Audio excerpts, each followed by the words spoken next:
Swallowed in nightly tread, swiftly and lightly. Make up the lost ground and see what you don't see. All questions aside, I asked and you lied, and now my hands are tied. House of Glory Wrestling presents With Glory Comes Pride. Saturday, February 18th at the NYC Arena in Queens, New York. Tickets on sale right now at HOGWrestling.net. House of Glory, it's a pro wrestling event on a whole nother level. This isn't where I parked my car.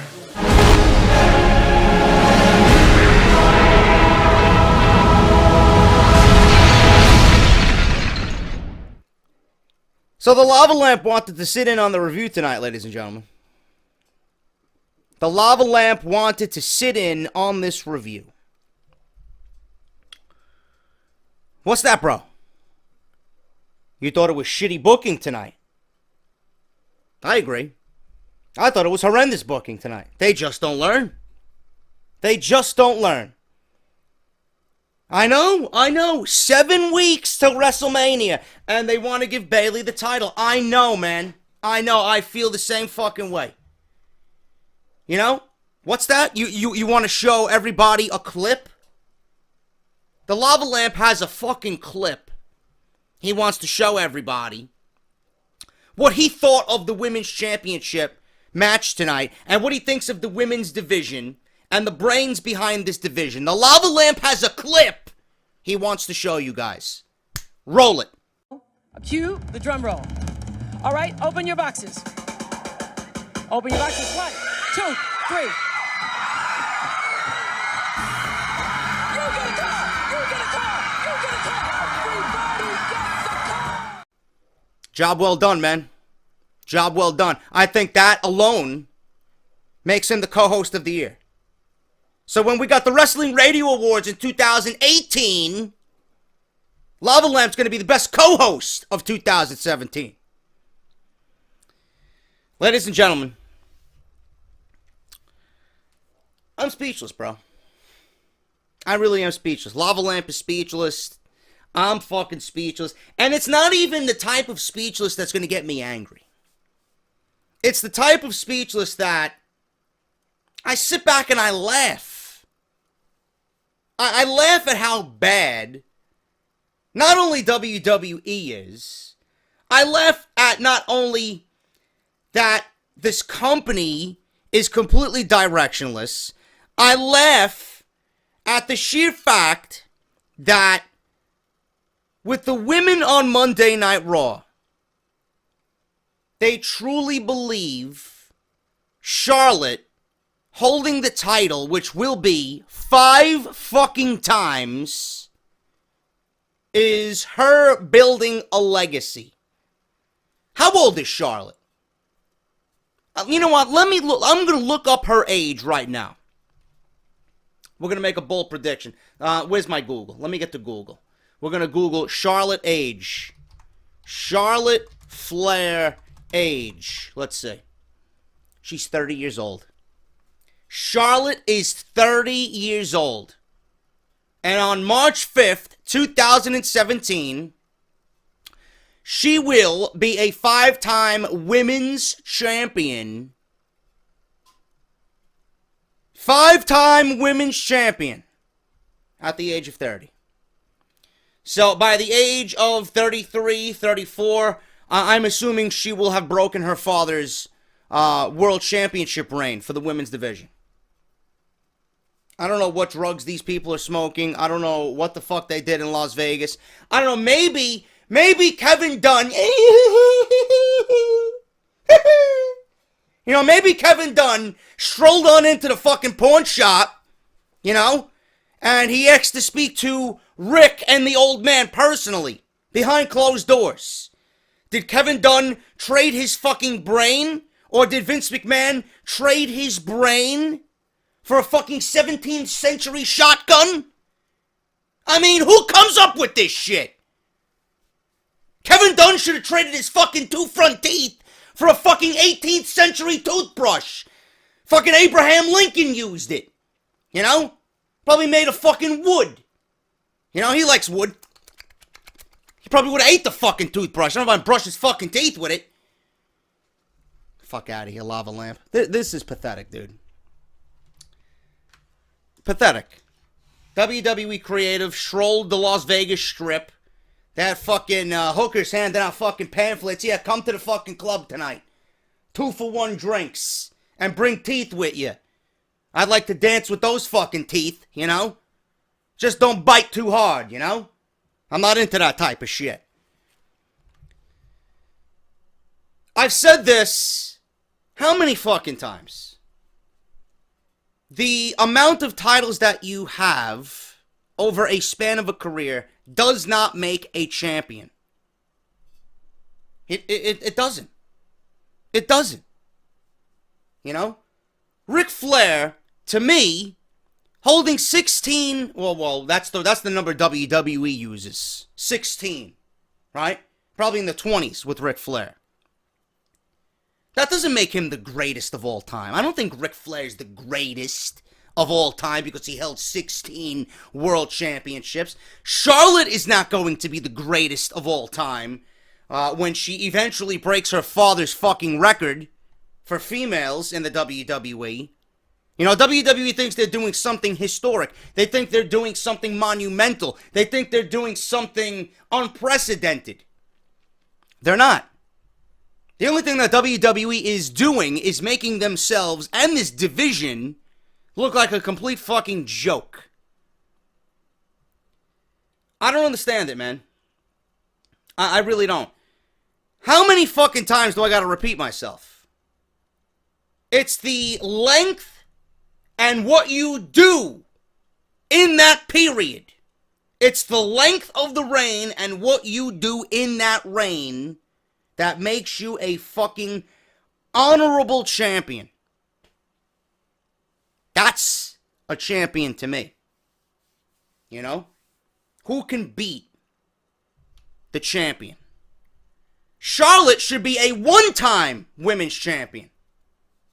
A one-time women's champion. And she should run through everybody and every type of match that there is. You know? But WWE wanted to split the fucking rosters up. WWE wanted to split the rosters up. So they leave Charlotte and they leave themselves with absolutely nothing behind this division. Nothing. This is the only thing that they could do. This is the only thing that is in front of them to have this division trek on week after week after week. I know. We'll just flip-flop the fucking title back and forth every single fucking week. And then we'll make Charlotte a 5-time women's champion in 1 year. And then everybody will be on board with that. It's cool. That's going to make her a great WWE superstar. Yeah, to the fucking 9-year-old buffoons in the fucking audience who can't think for them fucking selves. I'm over here looking at this. Why would you give Bayley the fucking women's championship before WrestleMania? Now, the only thing at WrestleMania we have to look forward to is the eventual heel turn from Sasha on Bayley. That's it. You honestly think that WWE is going to forego Charlotte's undefeated pay-per-view winning streak at Fastlane? Fastlane? There's no doubt in my mind that Charlotte's going to win this title back. Absolutely no doubt in my mind. They fucked up again. They fucked up again. And the funny thing is, the match was pretty damn fucking good. It blew their Royal Rumble match out of the fucking water. Crowd was into it. There were great spots in the match. The match overall was just fucking nicely put together. There was some big spots in the match with Charlotte doing a moonsault off the barricade in front of that fucking douchebag, Bryce Harper, right in front of him. Moonsault that almost literally collapsed Bayley in half. There was a spot where Charlotte went for a roll-up, but the back of Bayley's head hit the bottom turnbuckle, which was a scary situation because when the back of your head and your neck hits the bottom turnbuckle with such force coming down like that, that's a scary situation. That is a very scary situation. There was another point in this match where Charlotte big booted Bayley on the outside and kicked her right in the fucking teeth. Kevin Dunn probably got a scare out of that one. You know? He was already getting, his hand in his pocket, reaching into his wallet so that Bayley had his personal dentist on speed dial if something happened. Overall, the match was very, very good. The outcome was fucking ridiculous. They think this is good storytelling. And why did Dana Brooke come out of nowhere? How does that play into anything? Dana Brooke's been off TV for 3 fucking months. All of a sudden now she's realigned with Charlotte with absolutely no reasoning behind it? I mean, who scripts this shit? Where the fuck did she come from? Did she come out of Jim Henson's Playhouse and didn't want to play with fucking Kermit the Frog anymore? She got bored of Kermit the Frog? She wanted to bless us with her fucking pig-like fucking status on Monday Night Raw. For no reason. No build, no explanation. She's just there.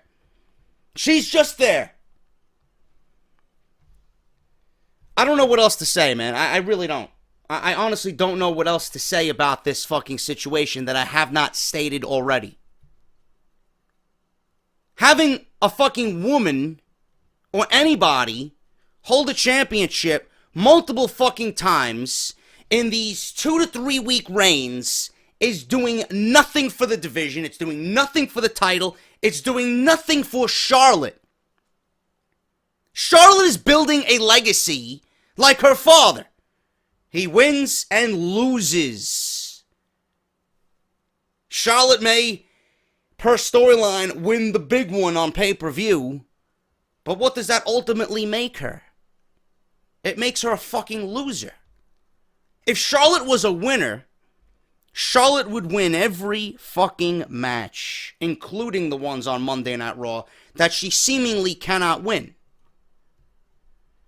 But WWE wanted to split up the division.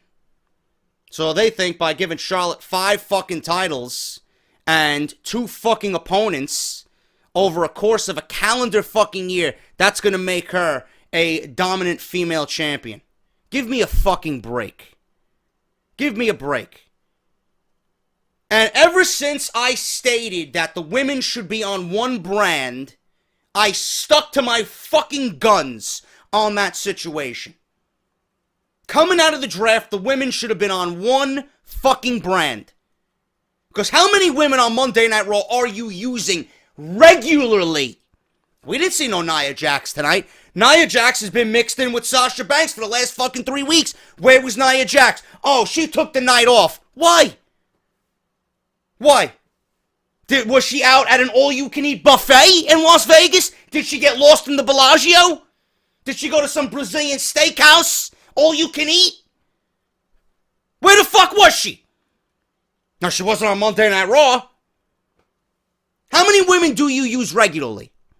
Charlotte, Sasha, and Bayley. Charlotte and Sasha before Bayley got to Monday Night Raw. How many women on SmackDown do you use? You use all of them. So you take the fucking 6 that you're using regularly on Monday Night Raw, and you take the 3 that you're using on SmackDown, and you take the 3 that you're using on Monday Night Raw, and you put them together in one division, you have 9 women. 6 plus 3 is 9.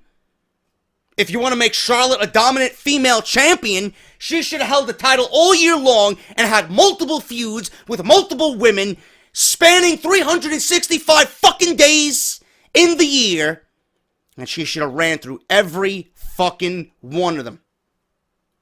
That's how you build a dominant female champion. That's how you build a legacy.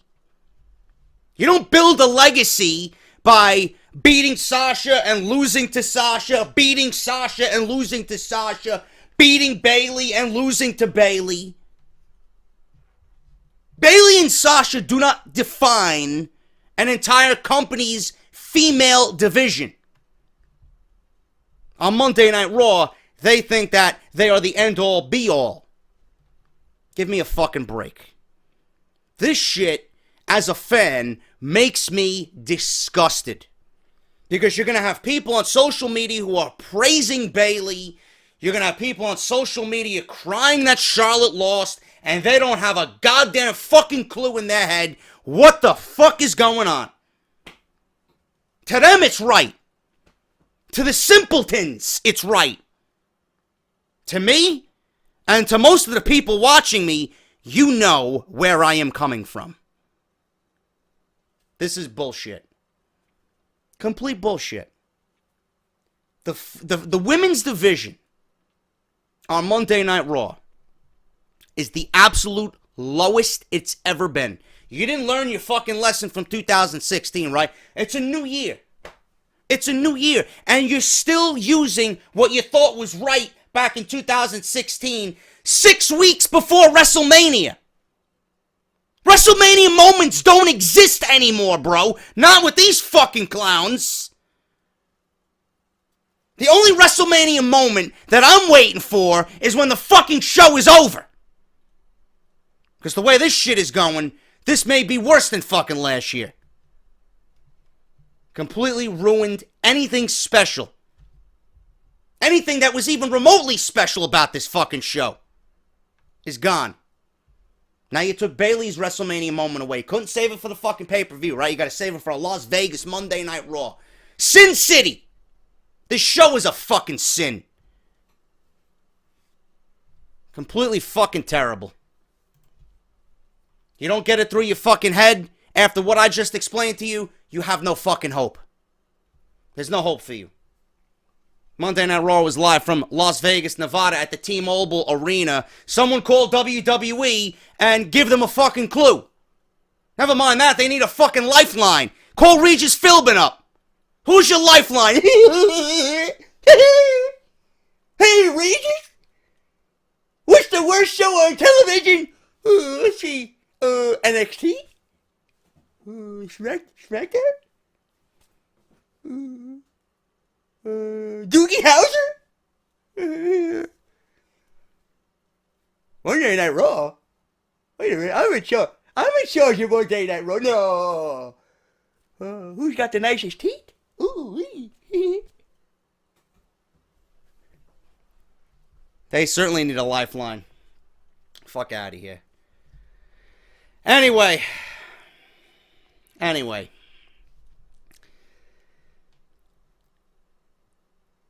Show started off with Stephanie McMahon. Cringe. Miss Cringe opens the show. Walks down to the ring. She announces that Mick Foley's not going to be here tonight. Oh my God, man. My night is ruined. Mick Foley is not going to be on Monday Night Raw. What happened? He was comparing his fucking weight loss to Chum-Li over at the pawn shop? Was he trading in his fucking hip for a fucking signed autograph of Muhammad Ali? What the fuck was he doing? Probably better off he missed this fucking show. Stephanie McMahon is running the show tonight. This led to Roman Reigns coming out. We can't get fucking 15 seconds of Stephanie McMahon, and then we get fucking ultimate fucking cringe coming out. We go from fucking cringe to cancer. 2 C's. You know, they go hand in hand. Roman Reigns comes walking out. Reigns says that he's going to keep this short and sweet. I wish this show is kept short and sweet. He wants Braun Strowman. And he wants Braun Strowman right now. He said that, or she said, that it's up to the fucking fans. So she looks at the fucking fans, and the fans are doing the yes chant. Do you want Roman versus Braun Strowman tonight on Monday Night Raw? I'm looking at this, and I'm fucking watching. I'm like, Jesus fucking Christ. You people in Las Vegas don't have a goddamn fucking brain between all 10,000 of you. Are you fucking for real? You want to see this match, which you haven't seen. You want to see it tonight instead of on pay-per-view, right? So if we see it tonight, what are we going to see at the pay-per-view? Can't you wait 2 weeks? Unfucking real, man. This is, like I told Dave Rose, people in wrestling and the wrestling community, the generic wrestling fan, the casual wrestling fan, may be the dumbest fucking human being walking this earth. Seriously. No reason why this match should have happened. Thank Christ it did not. So, McMahon said that the fans don't care about Roman Reigns and that he is not 100% tonight. I'm never 100% watching Monday Night Raw. I'm at a cool 15%. And that deteriorates rather quickly as the show goes on. But Reigns said he doesn't care what she thinks. Now, you see, if I was Roman Reigns here, he says that he doesn't care what Stephanie McMahon thinks. You're supposed to think that, you fucking goon. Now, what Roman should have said was, Stephanie, I don't care what you have to say. I don't care what you have to say. I don't care what you think. And more importantly, I don't give a shit what these fans in Las Vegas think. That's it. All you had to do, bro. Couldn't have him say it, right? I don't give a shit what anybody here in Las Vegas thinks. That would have been fucking gold. My frown would have been turned upside down for this Monday Night Raw, but WWE disappoints us as always. So McMahon booked Braun Strowman versus Mark Henry tonight. Oh my God, let me get the fucking chips and soda pop. Reigns says that sounds like a good fight. Really? On what fucking show do you think that's a good fight? Jesus Christ, Roman Reigns' standards are quite low. Just like his wrestling ability. And he'll watch it ringside. McMahon said that if Reigns gets involved, she'll pull him from Fastlane and WrestleMania. Oh my God. At this point, I was praying, Reigns, please get involved. Please get involved, bro. Stephanie McMahon's going to promise to keep you a Fastlane and WrestleMania? By default, both shows would be better. Reigns says that he's not making himself clear enough. Carl Anderson and Luke Gallows come out, and they pretty much said, WWE, hey Stephanie and WWE, please, we want to get royally screwed tonight. We want to dig our own graves. We want to be buried tonight. We want to be lowered 6 feet under. Can you please book us in a handicap match against Roman Reigns? That's pretty much what they said. That's pretty much what they said. You know, underneath all the ass kissing that Carl Anderson was doing to Stephanie McMahon, it was decoded as, we want to get fucked by the Roman Empire, and we're the tag team champions, and we want to look worse than when we did before we won the titles. That's all that was said. Absolutely horrendous opening segment. Horrendous. I would love anybody in WWE Creative to fill me in on why this actually took place. Tag team champions of Monday Night Raw, right? They're supposed to be the leaders of your division. Are all your champions willingly just throwing themselves to fucking be slaughtered? Are they willingly throwing themselves in front of the firing line? Like, what was this? What was the directive here? How can we make Roman Reigns look strong, or how could we destroy any credibility that Carl Anderson and Luke Gallows have for themselves? Which is now -10, just like Ty Dillinger would be if he was on Monday Night Raw. I don't get it. Then you're going to be looking at the fucking goons on social media. That was a good segment. That got Roman Reigns over. That got Roman Reigns over as a tough guy. He stood tall against two guys. Two guys who were the tag team fucking champions should be destroying Roman Reigns. Mind you, they came over from New Japan. Toughest team in the world, right? Toughest team in all of tag team wrestling, right? This decorated team with so much accomplishment can't beat one man. Fuck out of here. Absolutely fucking nauseating that you got your tag team champions bullshitting around with Roman Reigns and they can't fucking beat Roman Reigns. Awful. Absolutely fucking awful. We go from horrendous to absolutely fucking cringeworthy, I want to reach for my fucking remote control and just fucking break my TV with it segment. Kofi Kingston versus Bo Dallas. As if anybody wants to see this shit 6 weeks before WrestleMania. And it's funny that the New Day was, how many days there? 480 days? 480 days as fucking tag team champions, right? Now look at these guys. Now they're fucking concocting blueprints for fucking ice cream. You know? What is the step-by-step fucking process to make ice cream? You take milk, you take sugar, and you fucking, you freeze it, right? Whatever the fucking, how difficult can it be to fucking make ice cream? Are you for real? I'm actually gonna fucking Google we're doing everything on this fucking roll review. How to make ice cream. Here, Stir sugar, cream, and milk into saucepan over low heat until sugar has dissolved. Transfer cream mixture to a pourable container, such as a large measuring cup. Pour cold ice cream mix into an ice cream maker. Turn on the machine and churn according to manufacturer's directions, 20 to 25 minutes. And there you have ice cream. No, but these guys are concocting fucking blueprints for ice cream. What happened to concocting blueprints on how to be an entertaining fucking tag team? Maybe concoct blueprints on how to win tag team titles again. No, they want to make fucking ice cream. Somewhere CM Punk is laughing at you because it was his idea first, and now WWE is just saying, you know what, go fuck yourself, Punk. We're going to do it with the New Day. You're garbage. Bo Dallas versus Kofi Kingston. Do I even need to explain what happened here? In typical circus-like fashion, Bo Dallas took the fucking blueprints and ripped them up. He ripped up the blueprints. Now I'm sitting there. And I'm looking at this and I'm like, You know, I was hoping and fucking wishing that somewhere in the back, WWE Creative would do the same exact thing to their script for this show like Bo Dallas did to the fucking blueprints of the ice cream. Rip the fucking thing in half. Because this show was a steaming pile of fucking garbage. So he rips the fucking blueprint. There you go. New Day, 6 weeks before WrestleMania, coming up with blueprints for fucking ice cream. Can you say Andre the Giant Memorial Battle Royal for the longest reigning tag team champions of all time? Yeah, but you want to take the fucking record off Demolition, though, for these fucking goons. Yeah, great job, WWE. Great fucking job, as always. Neville was interviewed backstage. He said that Jack Gallagher, Gentleman Jack, isn't a threat to him and that he's not on his level.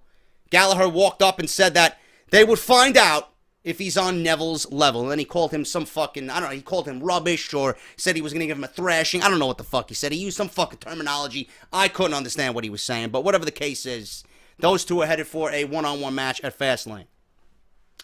Jack Gallagher versus Noam Dar. Did you watch it? Because I certainly didn't. Who cares? Jack Gallagher wins. Neville walked out post-match and they had a stare down. Ooh. Great intrigue there. It's really going to get me excited for the fucking match they're going to have at Fastlane. Samoa Joe and Triple H were shot getting out of a limousine and walking into the arena together. So that's that. Samoa Joe. Anytime Samoa Joe is on your screen, it's probably going to be the best portion of Monday Night Raw. Period. And that was the case as well throughout this evening in Las Vegas. Emmalina finally debuts on Monday Night Raw. Or does she? She comes out. Emma's fucking smoking hot. Good on Zack Ryder, right? I don't think they're together anymore, but good on him anyway. Emmalina finally debuted on Monday Night Raw. The fans have waited 17 fucking weeks. In those 17 weeks, we had how many seasons? We had 2 seasons change. We went from summer to fall, fall to winter, right? We had a fucking nor'easter. We had the New England Patriots win the fucking Super Bowl. We had some other shit. We had a shitty WWE year, right? I don't need to go over everything that happened towards the end of the year. Because quite frankly, I don't remember. But 17 weeks, and here she is. She's on Monday Night Raw. She comes out sounding like a fucking porn star, moaning on screen, the way she's talking. It's like they gave her a fucking script and they said, go out there and act as a porn actress would, or use the tone that a porn actress would use. That's exactly what she did. So then she said they will see the makeover from Emmalina to Emma, and walked back to the dressing room. And that's the last we heard for all night. No more Emmalina. So 17 weeks you provide us with Emmalina coming attractions, which was nothing but a lukewarm response anyway, because nobody fucking gave a shit. Nobody gave a flying fuck about Emmalina. After 17 weeks you think they fucking care, right? But Emmalina now is going to be transformed back into Emma. So it's like, do they have a vendetta against Emma? Are they trolling everybody? Do they just not want to use her because they know she's better than every other fucking woman on the roster? I don't get it. Emma was doing better work than all 4 of them fucking women. And then when they brought her to the main roster, she got hurt. They said, all right, she's cleared. She was cleared since August of 2016, and she sat out for 17 fucking weeks. For what? So you not only are you shortchanging Monday Night Raw, you're shortchanging a division that could use a fucking prayer. Not even Jesus Christ and his second coming could save this fucking division. But you don't want to put Emma in there, right? To give it a little bit more pizzazz and a little bit more spice. I don't get this shit. I honestly don't get what's going on here. So now she's going to come back to Emma. When are we going to see Emma? We're going to wait for Emma now another 17 fucking weeks? Are we going to fucking come rolling into TLC 2017 and we're going to see Emma come out? Fucking ridiculous. They're doing it on purpose now. Completely doing it on purpose. There's no ifs, ands, or buts about that. Bayley cuts a promo backstage about her match with Charlotte Flair. She noted that she would be in the main event of the show. Yeah, good for you. Good for you. Jericho and Owens are shown talking in the back about the Festival of Friendship, which I'll talk about in a little bit. Triple H walked up to Kevin Owens and told him that they needed to talk alone. And this was quite interesting because this was the first interaction we've seen with Triple H and Kevin Owens since that day in which Triple H gave Owens the Universal Championship pretty much by betraying Seth Rollins and laying waste to Roman Reigns in that Fatal 4-Way. So that was pretty interesting. Mark Henry versus Braun Strowman. Who do you think won? You think Mark Henry stood a chance? Of course not. Strowman looked very impressive, but ultimately, what does it mean? It means nothing, because he's going to be fed to fucking Roman Reigns anyway. Power slam to Mark Henry. He gets the win, 1, 2, 3. Post-match, Reigns walks down to the ring. WWE and Michael Cole tried to hype it up that, oh, look, he's hurt. He's not walking as Roman Reigns would typically walk. How does Roman Reigns walk? How does Roman Reigns walk? You know? Do you know exactly what was off about his walk? He looked the same to me. He looked fine to me. He looked all fucking cringe like he usually does. What was different? Did he use less grease in his fucking hair?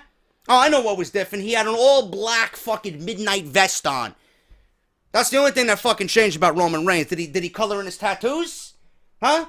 Did he have fish before the fucking show tonight? You know what he had for dinner? What time did he go training today, Michael Cole? What time did he fucking take his shit early in the morning? Did he shave? He didn't look clean-shaven to me. Right? He walked differently. He was walking gingerly. He walked fine to me. Walks down to the ring, and he hits Strowman, or Strowman nails him, and all of a sudden, Roman Reigns turns into fucking a Super Saiyan, gets right back on the ring apron, Superman punch, Superman punch, Superman punch to Braun Strowman, and reminded me of the Brock Lesnar match at WrestleMania 31. Same thing. It was identical to what they did with Roman Reigns and Brock Lesnar at WrestleMania 31. He did the same thing. Superman punch, Superman punch, Superman punch. Lesnar was fucking floating around the ring. Only thing holding him up was the fucking ropes. With Braun Strowman, he was stunned for a little bit, and then he went down to one knee. So then he was going for the third Superman punch, and Braun Strowman caught him in a power slam. And that was it. He laid waste to Roman Reigns again. So you know what that means. 2 weeks in a row, Braun Strowman laid waste to Roman Reigns. What's going to happen at Fastlane? Burial. That's what's going to happen. Michael Cole interviewed Samoa Joe. This was the best fucking segment of the entire fucking night. Joe talks about Seth Rollins and making his Raw debut. He said that if Rollins returns, then he'll put him back on the shelf. No question. He said that he is here to change everything, and he already has. You know, he's brought more legitimacy to at least one segment every fucking week, and that nobody on the roster can hang with him. He says that he doesn't need Triple H's help, and that he can get the job done on his own. He noted that anyone who gets in his way will know that the Creator has unleashed the Destroyer. He says he's not here to, pretty much fuck around. He's not here to be, happy like Sami Zayn that he's on the main roster. He's here to hurt people, and he's here to destroy. And that was pretty much it. He also got angry at Michael Cole because all Michael Cole, like a goon, kept asking him about Triple H and kept asking him about Seth Rollins. And Samoa Joe was like, I thought this interview was about me. you know? And then that's when he really got angry. But Samoa Joe was absolutely fucking brilliant. He didn't miss a step on the fucking interview. He didn't stumble over his words. He knew what he wanted to say. He was precise in what he wanted to say. And WWE, I hope, this is 3 weeks now. 3 weeks now that they're building Samoa Joe up as a legit monster. How soon are we going to see Samoa Joe teaming with Titus O'Neil and the New Day dancing with fucking unicorns on his head? I hope not. And I hope WWE continues this legitimacy with Samoa Joe. They are doing a very, very good job right now at making this guy look legit. And I mean Brock Lesnar type legit. You keep him that way, and this man runs through everybody. I don't give a fuck who they are. Samoa Joe shall not be beaten all year. I want that Lesnar match and Samoa Joe match right there between those two guys to be the most legit fucking thing we've seen in recent memory on Monday Night Raw. That's what I want. That's what I want for SummerSlam. Great fucking segment. Samoa Joe was gold. Sami Zayn versus Rusev. This was a decent match. They built Sami Zayn up as, you know, fighting from the ground up and the underdog type mentality again. He, out of nowhere, delivered a haluva kick to Rusev, and that was it. 1, 2, 3. He beats Rusev, beats the Bulgarian Brute. He has an interview post-match and says that Joe, I heard Joe mention my name, and how Sami Zayn himself is not a sellout, and he doesn't, he's not a sellout, and he doesn't do what he's told. This led to Joe jumping him and sending him to the stage. This was a fucking brutal beatdown. This was great. Now, everybody was telling me after Joe locked in the coquina clutch on the stage that it's going to be Samoa Joe versus Sami Zayn at Fastlane. I could have sworn I seen Sami Zayn versus Chris Jericho announced for Fastlane for the United States Championship. I'm not sure if that's still on or not. I seen a graphic for it. So someone correct me if I'm wrong. If not, I would definitely like to see those two go at it. I think that would be a great WrestleMania match. I think that would be a fantastic WrestleMania match. And I told you guys weeks ago when I was coming up with a replacement for Seth Rollins, Sami Zayn is not going to be the one to challenge Triple H at WrestleMania. But, we don't know that for sure yet, but more than likely it's going to be Seth Rollins. And one thing about the Samoa Joe interview, he said bluntly that Samoa Joe put Rollins out on the shelf and that Rollins is going to miss his second WrestleMania in a row. That's a pretty bold statement to make there. That's a pretty bold statement for Samoa Joe to make, which in turn leads us all to believe that Seth Rollins is definitely going to come back at WrestleMania, because you're not going to come out and have him say that and then nothing happen. That's a bold fucking statement there. So he's going to come back and he's going to be at WrestleMania against Triple H. I would not mind at all for an undercard match, Samoa Joe versus Sami Zayn, man. That's something I would love to see, and it gives Sami Zayn a huge match at WrestleMania. He was put in the coquina clutch. He got thrown into the fucking graphic on the stage, the little fucking Titantron screen there. That was a brutal beatdown by on Sami Zayn by Samoa Joe, but Joe choked him out until he passed out. So, Joe, a destroyer, legit, fucking awesome, the best segment of the show. Akira Tozawa versus Arya Daivari. I don't care. I really don't. I don't even watch 205 Live, man. I watched 205 Live because everybody told me to watch 205 Live last week in that Fatal 5-Way. That was a great match. If I see more of that, maybe I'll start watching it again. But right now, I just don't care about any of these guys outside of Neville. I really don't. They haven't given me any reason to care about these guys. And you know what? The division looks to be on the up and up. They got Akira Tozawa. They got Tajiri. Gran Metalik's coming back. So the division on its own could be taking on a whole new life. But right now, they ain't doing shit. And as soon as they start getting new fucking life into that show, maybe I'll start watching. Because it's completely not what I fell in love with during the Cruiserweight Classic. At all. Akira Tozawa versus Daivari. That was Tozawa winning. Hit his finisher for the win. So that was that. Enzo Amore and Cesaro. Wasn't it once upon a time where we thought Enzo and Big Cass were like the number one tag team on Monday Night Raw? They were going to win the tag team championships. We had all these big plans lined up for them. What the fuck happened to that team? I don't know. They seem to have gone fucking missing. They got lost in fucking Sin City. This team sucks. Enzo and Cass fucking blow. I hate this fucking division, just like I hate the women's division. Just like I hate the tag team division on SmackDown. These divisions are fucking awful. Absolutely awful. Seriously, how many teams do you use on Monday Night Raw? You use the Club, and you use Enzo and Cass, and the New Day, right? You couldn't put everybody on one show? Couldn't put everybody on one show. That alone is making me look like a fucking genius right now. The way WWE's been booking these divisions, it's making me look like a fucking genius. The women should have been on one show, the tag team should have been on the other. At least it gives you a reason to tune into the show. I want to see women's wrestling, I gotta watch fucking SmackDown. I want to see tag team wrestling, okay, I gotta watch fucking Monday Night Raw. No, but I'm a fucking asshole though, who don't know shit. Sure. Enzo versus Cesaro, who cares? I was on my phone half the fucking time. Let's talk about this fucking festival of friendship here. This was probably the second best segment of the night outside Samoa Joe's interview, and this is where the review will end because my fucking cat's pissing me off. Festival of Friendship. I don't even know where to begin, man. Jericho came out with Showgirls. Came out with Las Vegas Showgirls. He was the entertainer of the evening. He had a top hat on. He had this fucking glittery vest on. He had his scarves on. He had the list of Jericho. Right? He had a statue that he bought that signified friendship. Said he paid $7,000 for it. He had a fucking a painting which looked beautiful. That Jericho and Owens painting there. That I don't know what it resembled, but I would buy it. I would buy it. I'd hang it up in my fucking my man cave.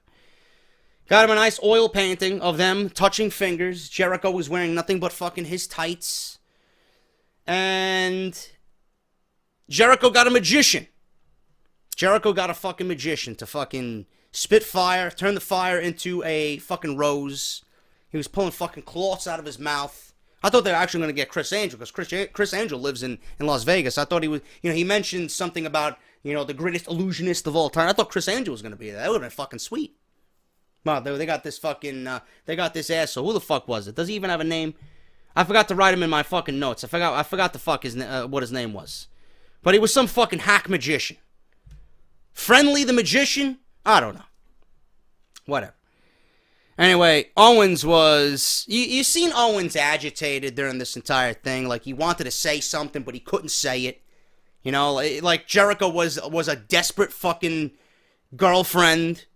And he was trying to get on the good side of the boyfriend. And the boyfriend's like, listen, bitch, I don't give a fuck what you're doing, what you're saying. I don't give a shit how long you want to suck my dick. We're done. We're done. And that's the kind of mentality that Kevin Owens had tonight. He was just pacing around. You knew something was wrong. You knew something was wrong after Triple H pulled him to the side. And we didn't hear from them again. So whatever was said between he and Triple H in private clearly stung this entire segment. Kevin Owens, after receiving all these gifts from Chris Jericho, had a gift for Jericho himself. Gave him a box. Jericho opened the box, and inside was a new list. Jericho said, listen, this is great. It's a new list. My list is all beaten up and raggedy. There's no more room on it. So Jericho pulls out the list, and we see it at home. It says on the back, not the list of Jericho, it says the list of KO. And Jericho's looking at the list, and he's like, why is my name on this? And then Kevin Owens smashes him in the face with a fucking huge right hand and proceeds to beat the shit out of Chris Jericho. Now, I don't know where they're going with this. I really don't. Clearly, it's leading to WrestleMania. It's going to be Jericho versus Owens at WrestleMania, but they did this. And by the way, yes, Gilbert came out. I forgot Gilbert. Gilbert came out during this entire thing. It's in my notes here. I forgot to fucking mention it. They wanted Goldberg to come out, and as a way to, pretty much make him smile for last week, Gilbert comes out, looks great, and Kevin Owens laid waste to Gilbert. They did the whole fucking sparkler thing, and they hosed him down with the fucking fire extinguisher. It was great. Brought back memories of the Attitude Era. But Owens was like, Chris, I thought everything was gonna lead to Goldberg coming out here so we can beat the shit out of him like we were supposed to do last week.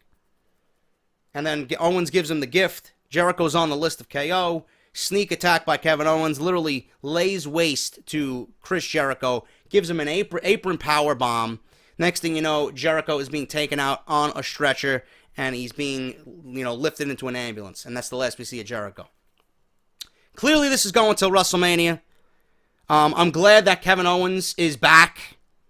Kevin Owens was a heel to begin with, and now he is, I guess, a bigger heel. I don't know. People were booing Kevin Owens. You're not going to boo Kevin Owens because Kevin Owens is great at what he does. People are still going to, have that mixed reaction to Kevin Owens. People are going to cheer and people are going to boo him. Now, this clearly means Jericho is going to come back as a babyface. Jericho is going to be a babyface going into the match at WrestleMania, which is great. It gives it a whole new dynamic because I didn't want to see two heels going at it at WrestleMania. But this was done 2 weeks early. I figured all this would have happened after Fastlane. So now it just goes to show you that maybe they're trying to make Fastlane a little bit more unpredictable. Maybe Triple H is going to be behind Kevin Owens, possibly retaining the title against Bill Goldberg. Maybe Triple H is stating to Kevin Owens, you don't need Jericho no more. Join me. You're my guy. You got the Destroyer here. Join us. Maybe Samoa Joe's going to be the muscle for Kevin Owens. Who the fuck knows, man? I don't know. Maybe it's going to be some NXT type stable.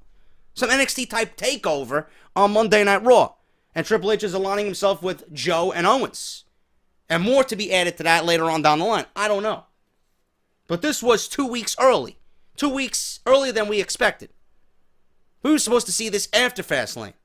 So what does this mean for Fastlane? I have no fucking idea, man. I really don't. It makes the Goldberg match a little bit more intriguing. But it's probably going to end in the same result as we all expect. Goldberg's going to win, squash, Universal title, go on to main event WrestleMania with Brock Lesnar. But all in all, I like this segment, man. I laughed. I thought I was going into this thing fucking ready to shit all over it. I actually laughed. I chuckled. I enjoyed it. And we seen Kevin Owens reemerge as the real Kevin Owens. Will the real Kevin Owens please stand up? Came out of his fucking shell, man. He was hiding for about 7 months. Finally, Kevin Owens is back to being brutal. Not giving a fuck. And he needs to be going into a match with Bill Goldberg. But I enjoyed the Festival of Friendship, man. It all played part in this thing.